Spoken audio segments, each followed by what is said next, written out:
Here's what's coming up on your horizon.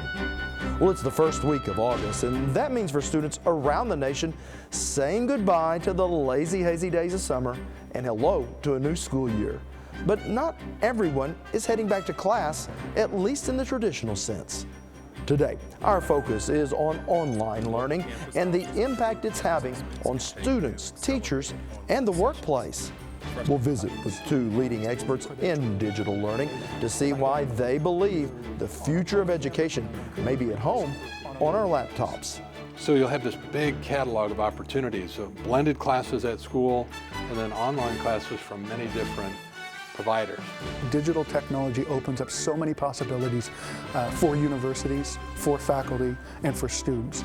Stay with us for Oklahoma Horizon. Oklahoma Horizon is made possible by the Oklahoma Department of Career and Technology Education. Oklahoma's investment in Career Tech provides more than nationally recognized technology education and training. It produces solid financial returns for the state's economic future. Oklahoma Career Tech, elevating our economy. And the Oklahoma Department of Agriculture, Food, and Forestry, helping good people grow good things. And now, from the Career Tech Studios in Stillwater, here's your host, Rob McClendon. Hello everyone, thanks for joining us here on Horizon. Well, the way we learn has changed drastically in the past decade. No longer do students head off to the library to hunt for information that's now as close as any smartphone. The vast amount of rich content on smartphones and tablets is changing not only how people consume media, but education as well.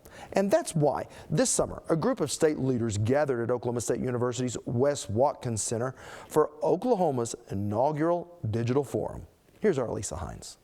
Excuse me. She never gets the letters. You can get movies on demand. She's gonna cry. You can get books on demand. Bachelor's and master's degrees. So how about education? Have a one-stop resource. At a digital forum, key leaders from Oklahoma government, education, and businesses are focused on how technology is changing today's classroom. How we can make that much more relevant, much more efficient, and save educators time and money, and actually dramatically improve the preparation for the jobs that lie ahead of them. Tom Vander Ark is an educator and author of Getting Smart, How Digital Learning is Changing the World, and says, So I think we can create schools that work better not only for kids but for teachers, where it's a much more interesting, much more supported sort of an environment. An environment already developing. The Global Campus offers a true campus experience with extracurricular activities. David Soleil is Vice President of Washington State University's Global Campus, an online learning initiative that is leading the way in digital education. I'm in the camp that I think online education has the ability to transform higher education. I think it has the ability to move us to the next level or next generation of learning and engaging our students. Creating an anywhere, anytime learning environment. Where students can showcase their research. Well, like any new technology, online learning does raise as many questions as it does answers. For instance, do students learn as much from a screen as they would in a normal live classroom? And could this form of education actually lower a student's soft skills like personal communication that are so important in the workplace? Just a couple of the questions we'll be asking today's guests when we return. You're watching Oklahoma Horizon, featuring some of the good things that are happening in the great state of Oklahoma. Well, if there is a revolution underway in education, Tom Vander Ark may well be leading it. A former senior executive turned educator, Vander Ark has served as the head of the X Prize Foundation, as well as being the first director of education for the Bill and Melinda Gates Foundation. And I was able to sit down with him after he spoke. Tom, you've said we're at the beginning stages of education reform. What are some of the big changes that you're seeing, and what are some of the big changes that we have yet to see? We're in the early stages of this shift from print to digital. So we're seeing big increases in student access to technology. Schools are probably at 3 kids per computer. I think next year it'll probably be down to 2 kids per computer. At our high school level, before the end of the decade, it'll be 1-to-1, or high access environments. And In addition to that, many schools are encouraging kids to bring their own device. So school is a much more connected place. And then secondly, educators are gaining a better sense to what to do with all of that, that connectivity. There's exciting new tools, applications, mobile apps and web apps, and these new school models where kids sort of take advantage of the best of both worlds of rotating through online learning and face-to-face learning. Yeah, and is that called a blended classroom? It's a blended classroom or a blended school model. And I think you made an important point. You know, there was a time when a student would come in with their cell phone and get in trouble, but those days are quickly passing. They are. It's just this year, it's really become the majority of schools have updated their acceptable use policy to make it okay to bring a device to school. Now, in many cases, they're still allowing teachers to make the final decision about what happens in the classroom and the extent to which they use the device, but it's becoming the norm that schools have a policy that say you can bring a device. They usually ask them to use the local network, and then they have an acceptable use policy that makes it clear there's some times you can use it and sometimes you can't, and there's some good sites to go to and some sites that are prohibited. So getting the policy right is important. Reinforcing the practice classroom to classroom is even more important. I want to talk about adoption, and I want to just start off with students. They adopted this new technology, I'm assuming, very well? Most of them do. Most of them are using a lot of technology outside of school, and then so when they come into school, we ask them to sort of shut down. And we were talking about an algebra class. If you walk into most algebra classes, it's really boring, you know, and you contrast that with their life of playing video games and always texting, that high engagement, high activity, and then walk into a classroom where there's worksheets where kids are all supposed to do the same thing at the same time in the same way. And the gulf between sort of real life and class life for many kids is really wide. And it doesn't have to be that way. There's so many great math applications. You can make math really exciting. And now a teacher can run a math class where every kid is working at their own pace, where they have a playlist that really closely matches their individual needs. And soon we'll be at a place where you can not only match the level, but the sort of best learning modality. So if you learn best with games and I learn best with simulations or with group activities, I can do more of how I learn best and you can do more of how you learn best. And so these sort of customized pathways are going to become much more common. What about the educator? I know there has to be adoption there if they're going to teach this type of classroom. First of all, there's a third of our teachers have adopted these new tools and are off and running. So first task is find out what is already happening in your classroom. So superintendents need to spend time in classrooms and they ought to survey and find out what teachers are already using. Secondly, there's a group of teachers that just aren't yet comfortable with the new technology or the new teaching strategies. So we need to do a better job of supporting those teachers. The interesting thing is the solution is the same as it is for kids. They ought to have a blended learning experience where they have their own individual development plan, and that's supported by a bunch of online resources that they can access anytime, anywhere. And they ought to work in a team where they can learn from master teachers. The exciting thing is that we can not only better support teachers, but we can create these environments that just have much better working conditions for teachers. Can this new system, can it evolve in the established system when we're seeing smaller and smaller budgets coming to at least public schools? Is this something that develops outside of public schools? The answer is both, right? And we're seeing interesting charter schools being developed and interesting private schools. The most interesting thing is that, and the reason this isn't just another fad or a reform, the system's being enveloped by technology in the consumer space, right? It's at home, it's everywhere. So this is an undeniable shift in the way human beings learn. It's not something that is going to come and go. It's how we learn, and we just need to find ways to really take advantage of it. And the smaller budgets, the good news is that while there's a capital investment in new technology and training to go with it, it is possible to create schools that work better, that are sustainable even on lower budgets. So if that is where we are now, you say we're at the beginning, where do we go to? It's an interesting future. I spend all my time thinking about that and writing about that. What seems very clear, especially at the secondary level, our students are going to have a lot more learning choices. They'll have more learning choices in school.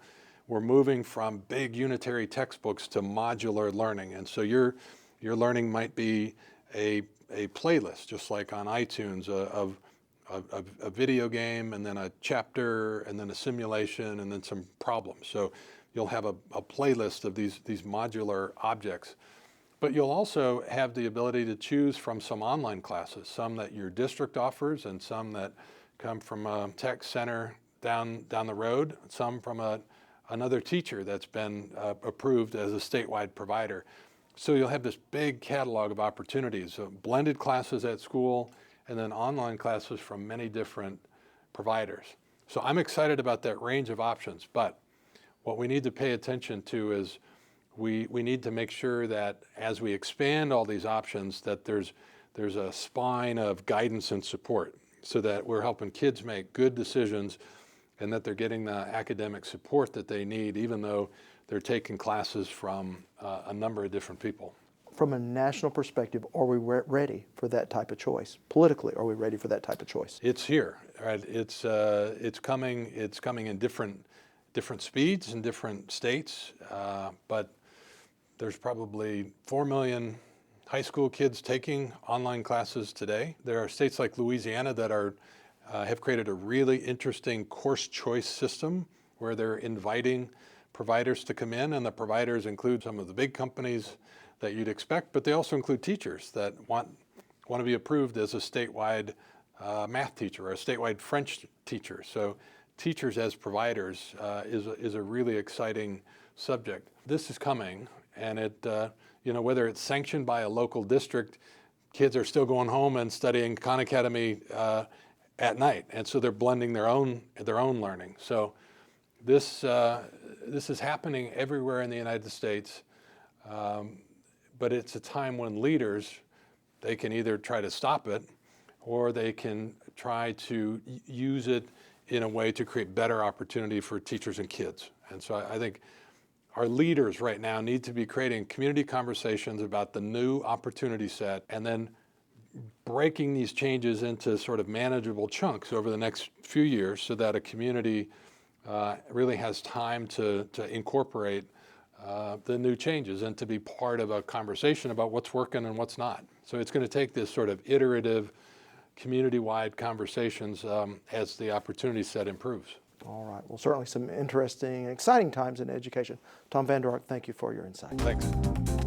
Still to come on Oklahoma Horizon. Higher education without the ivory towers. But first, reaching a milestone. Well, if I'm starting to look a little old, there may be a reason. Today, we mark a broadcasting milestone here on Horizon.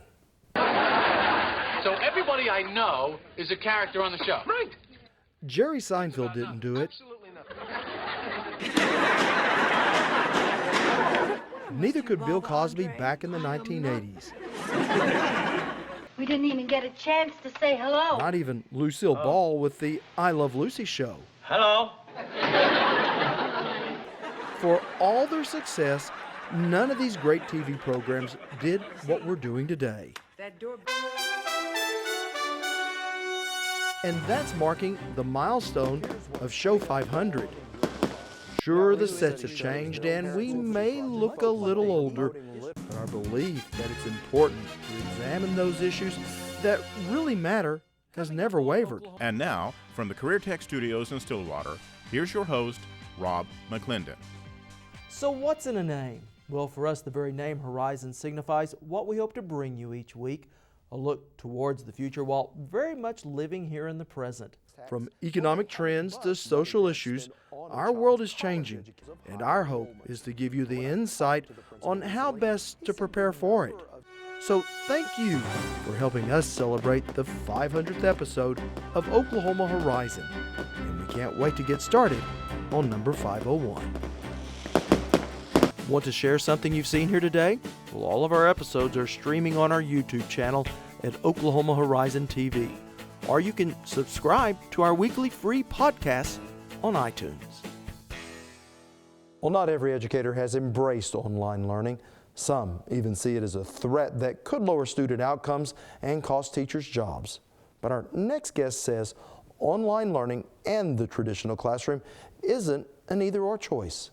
David Soleil is director of Washington State University's Global Campus, and I sat down with him here in our studio. So Dave, how is digital technology changing today's classrooms? Primarily with convenience and improved student learning. With a lot of the digital technologies that we're employing, it allows students to experience higher education in different ways they wouldn't have imagined a decade ago. And there's also tools that are allowing us to improve what we do as students.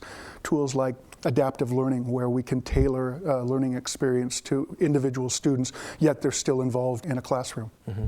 How are you approaching it at WSU with your global campus? Our global campus does completely online degree programs. Our primary focus is extending Washington State University throughout the state, throughout the country. And we've really focused on establishing online degree programs that mirror the quality that you'd see on campus. So we use the same faculty, we use the same curriculum. It really is a Washington State University degree. You know, one of the most common criticisms I hear about online learning is that there's a lack of student engagement and there's a high dropout rate. How is WSU, how's your global campus, how they approach that? By using our on-campus faculty, it's part of their job. They're teaching an online course. It's not an overload. It's not something extra. It's their job. And we work very hard to help faculty understand how to be effective in an online environment. You know, you would think in a digital classroom, we incorporate a number of different types of technologies, very innovative technologies. But if we get a student complaint, it's very rarely about the type of tools we use. It's the lack of faculty engagement in that particular course. And so the faculty are extremely important to our online courses. Some universities approach it as a published, I'm publishing my course and once I publish it, it's done. We work very hard to help our faculty understand, and they do a very good job of executing this, that it is an engaged classroom just like you would have on campus. Could we see the laws of supply and demand come into play here? I know in my own industry of television, as the advent of online video has come about, we have seen our pie get bigger, but the slices get a lot narrower. Could we see with online classes less brick and mortar classes? I don't think so. I think you're never going to replace that experience for the 18 to 22-year-old who's coming to campus for that full experience. Even with the growth of our online programs, our freshman class is as large as it's ever been. We've really grown in our on-campus programs as well. I think you hit it on the head. I think what we see is the market is expanding. And so like with things like MOOCs and online education, you're seeing a market open up for students that would have never set foot on a traditional campus. And now they have access to those programs. And in many ways, I see the online education as complementary to the on-campus rather than competitive. So as digital delivery just continues to grow, could students that are taking these online classes, could they someday have like a cafeteria approach, that I take a class from this expert at University X and then another class from expert at University Y? I think so, and that does happen. It's personalized learning. Some students are a la carting their courses, but at WSU, most of our students want to connect with Washington State University. They want to be part of that institution. They want to be an alumnus of Washington State University. And so they stick with us for the majority of the program.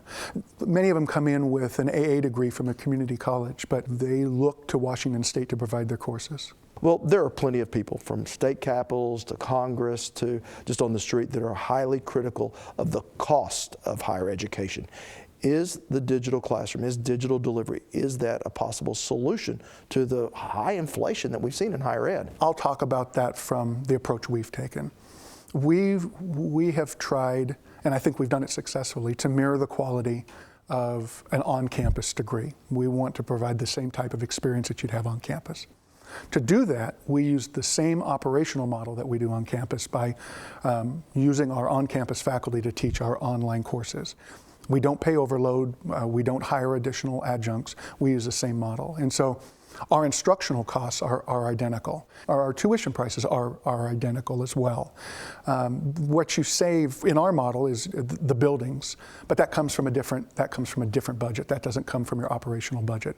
So on our end, with the approach we've taken, I don't see it reducing the cost of education for students. There are some models out there, depending on how you approach it. You hire a lot of adjuncts, you create 1,000-piece seat capacity in a course, and then yes, you can reduce the cost of an education, but I would be wary of the product you buy. If that's what you're buying, I would argue, and again I'm biased, I would argue that our experience with engaged faculty is a better experience than those lower cost solutions. I want to talk to you about customer service, and this is from my own family's perspective. My daughter is a U.S. Marine. She's in the final year of getting an accounting degree, every one of those classes online.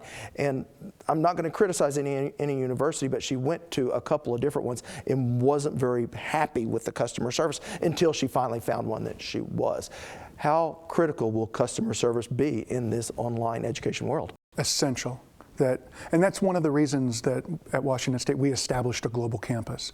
That really is a commitment that service is going to be there. So it isn't something that happens out of a college. It's not something additional that we do. We've got the infrastructure in place to support those students at a distance. And all of our staff understands what it means to be a student at a distance, a student away from campus, and we're committed to provide that service. I think that is one of the pieces that's essential to, as I said, providing that quality educational experience for those students, because they don't have the ability to walk into financial aid. They don't have the ability to walk into admissions. They were relying on that customer service through a distance technology, be it web conferencing, a phone, email, and they need that immediate support. Mm-hmm. Can you understand the reluctance that faculty may have with this whole new way of delivering what they do? Oh, of course, of course. You think about a faculty member in a university.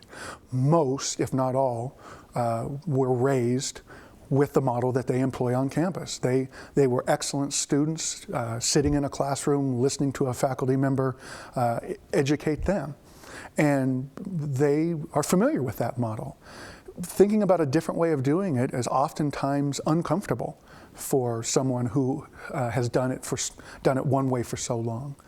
But you think about society, and we bank online, we shop online, we date online.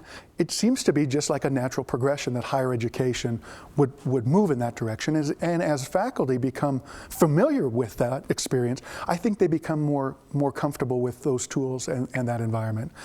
And our students are pushing us in that direction. They're expecting that convenience and that flexibility. And I think you make a really good point. While students may be ahead of all of us here, what about parents? What do parents think about this online degree? Are they willing to pay the same amount of money for an online degree as they would for a brick and mortar degree? Yeah, I think it depends on the parent. We hear from parents that they don't want their students their children taking online courses. They don't see it as the same rigor or quality. And we've got other parents that embrace it, that it's a skill set that they want their students to have, and it provides a convenience for them so that they can get into the courses that they need. Does the ultimate success of digital delivery, does it hinge on not the student, not the parent, but industry's adoption of recognizing that degree as an equal to a brick and mortar degree? I think so. For what we've done is we've created one degree. And it doesn't matter if you take it online or if you take it on campus. What we are doing is we are certifying that the experience that the student has and the credential that they come away with is identical, either on our Pullman campus, on our Vancouver campus, on our global campus. Final question. You have been doing this in the trenches.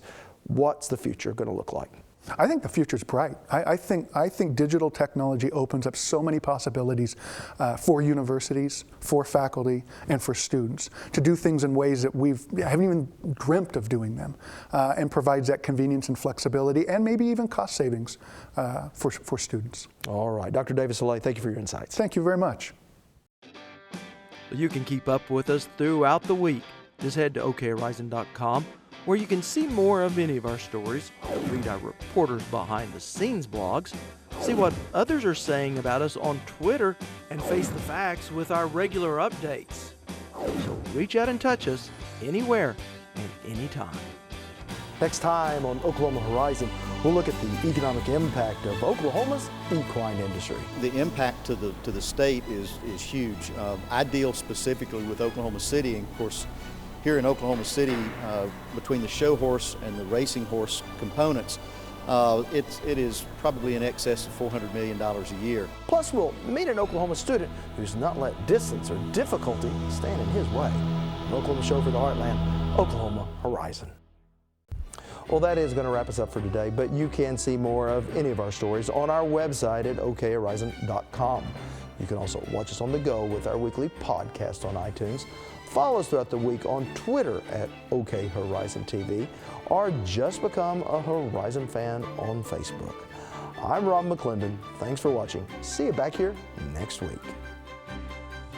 Horizon is made possible by the Oklahoma Department of Career and Technology Education and the Oklahoma Department of Agriculture, Food, and Forestry, helping good people grow good things. Thank you for watching Oklahoma Horizon.